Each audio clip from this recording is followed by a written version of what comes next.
Hello everybody, my name's Mike, aka Just Mike Plays, and welcome back to the FMM Vibe YouTube channel. In today's video, we're going to be looking at the world of formations and in terms of philosophies and styles of play.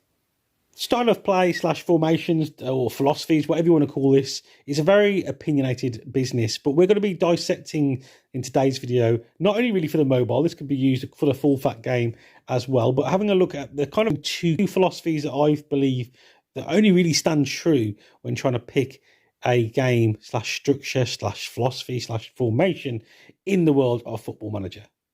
Now, while we've got loads of things to choose from the off, I've chosen the team, which is Manchester City. And the reason I've done this is because not that I support them or anything like that. It's just for the fact that they've got a lot of resources at their disposal. So it just gives me the best kind of way to kind of talk about both sides of the coin, as you will. The first one we're looking at here is the one which Manchester suit down to the core, literally choosing a formation, style of play, philosophy, whatever you want to call it, and just being able to kind of do what you want and then pick your team around that. The flip side of that, though, is literally picking your formation based on the fact of what you've got in your team, because you are limited. Now, this is the one that we probably are more catering towards the lower league management side of things. The first one we're going to be, as I say, delving into, though, is picking your philosophy just as you want to, and then kind of building your team around that, because you've got the resources and kind of, in the higher echelons of football, you've got the better caliber of players, so they can kind of be a little bit more versatile. You're not as rigid and structured as you would be at a lower league club. So say, for example, if we wanted to play any of these ones here, so I'm not going to go for any of the recommended ones. I'm actually going to go for a fluid counter-attacking team, and then we're going to go look at what formations we can play here. Okay, 4-1-1-1, and then if we just clear this team down here, we've got an abundance of players at our disposal to play exactly what they would like us to play. So even if you're just playing picking it out of the box, off the shelf kind of formation, not tampering around with it, the shape-wise we're going for a counter, narrowed, normal, balanced, deep, sitting back, committed in tackling, and then just playing mixed in terms of passing and distribution.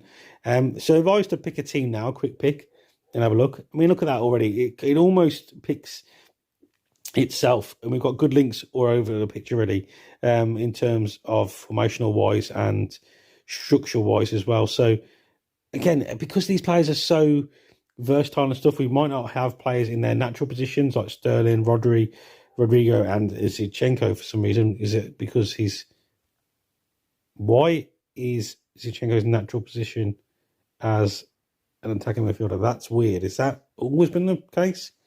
Okay, that is a weird one. But they're all playing in play positions that they can play to a good level. And because of their attributes and stuff, you're not going to think, oh, me playing Grealish at left midfield is going to have a massive terror on, because it's not.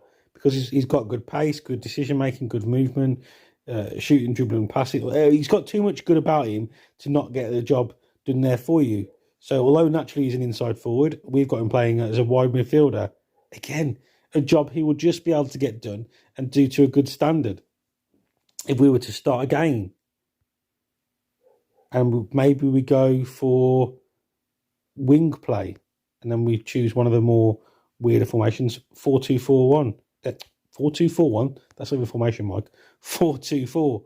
Just look at that. Again, they're just able to kind of, I'd literally be able to probably pick most of these things here, and I imagine the club would manage to handle these in just ridiculously good fashion, because they've got enough. I suppose the one thing Manchester City doesn't have at the moment, which is a lack of people who can play as an out-and-out striker. But again, realistically, if you didn't want to go for the more natural Delap up front, you could obviously swap him out for Torres maybe, and again, he's still going to get the job done there. Foden actually has got no versatility in playing up top, though. But what I'm trying to more get at is that you could probably, with the kind of resources you've got here, you could pick even this formation where maybe Manchester City at the moment don't have the best talent pool, I suppose, up top to play two up front. But you then could go have a look around, and we've still got £192 million to spend. And this is what I'm talking about. When you've kind of got this much money and you've got already a good plethora of players to pick from, you can kind of just go in and build build the formation you want and not really have to worry about what you've got already. You can kind of just build exactly the philosophy, style of play and formation you want to play and just build your team around it. The other style of play is when you're managing a team maybe in the lower leagues or a team with less resources at their disposal, and that's when you got to kind of think about building the team structure, anything you kind of want to call it, philosophy, style of play around the team that you've got already at your disposal. So there's no point me trying to play like tiki-taka football, for example, and maybe playing this formation when, you know, although the team might be able to kind of pick itself because we've got a decent array of players that might be a bit versatile, when you actually look into a little bit more further, that you realise that maybe this lad probably shouldn't be playing. Well, to be fair, he actually looks half decent, so we would have picked a bit when Lincoln said it does actually look like he could probably do a decent job. But for example, if we pick on Khan over here, 25, it's not ideal, not the best for kind of what you want to be getting out from him. Playing a tiki-taka style of football, his decision making isn't ideal.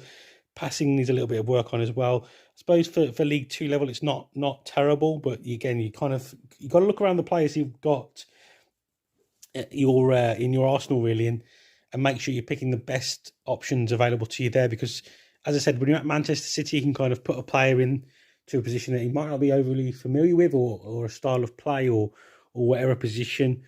And I imagine they'll probably get the job done, or at least, you know, to a good level. Whereas when you're in lower league management, you've got to remember that sometimes they can only play in that one position because of the limitations. So I'd highly recommend when you're playing in lower league management to have a look at your squad before you kind of go into the tactics and have a look around there, because you're probably going to be quite limited, as I said, of what styles you can play, what formations you probably can play. And again, if we go into the transfer window here, 166k and absolutely no wage budget as well, so you'd have to clear some people off the wages before we can even actually bring in anybody in, even on loan or on a free. So that's all I'd kind of just keep in the back of your mind, that although I think there's two versions of making tactics, I suppose obviously there's loads of different variations of that, but one is where you can literally just choose your style of play and your formation and build and kind of, you know, just go with exactly how you want to play it, and kind of train the team over time. They'll get used to it. They'll become familiar with it. You'll start building good relationship bonds on the pitch.